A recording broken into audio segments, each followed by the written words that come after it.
Hanggang ganito lang ang kayang itaas ng aking right arm. Today is pang 9th day ko from my total mastectomy operation and ito ang update sa aking kanang braso.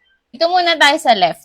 May nagturo kasi sa akin ng wall climbing daw eh. Maganda daw siyang exercise sa braso. And sa left, so syempre naabot ko naman yan kasi hindi naman affected yan ng operation. I-stretch ko siyang ganyan. Pero yung sa right, kahit pa paano may improvement naman. So, sa wall nyo, dahan-dahan nyo lang pagapangin yung mga daliri nyo paakyat. Ooh.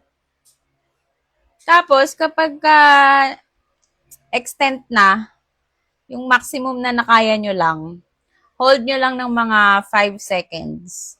So, 1, 2, 3, 4, 5. Try kong ilayo yung kamay ko sa wall namin Oh, di ba? Yan. Ganito na siya kataas. Ang 9 days ko pala ngayon. Hopefully, sa mga susunod na araw, mag-improve pa. Yan ang update sa ngayon. Hanggang ganito lang ang kayang itaas ng aking right arm. Balik tayo. And dahan-dahan nyo naman, ipagapang yung daliri nyo pababa.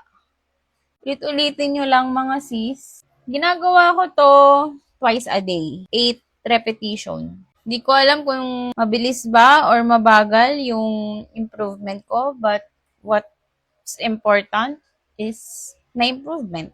May progress. I hope may natutunan kayo sa aking exercise mga sis, lalo na sa mga mag-undergo pa lang ng total mastectomy.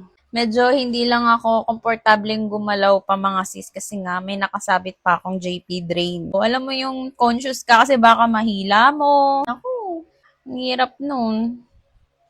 Kailangan mong bumalik sa doktor nang wala sa oras. Pwede rin naman na markahan nyo ng lapis yung wall nyo kung gusto nyo.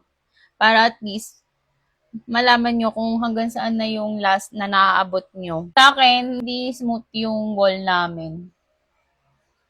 May tinandaan lang ako ditong parang lubak kung hanggang saan yung naaabot ko na.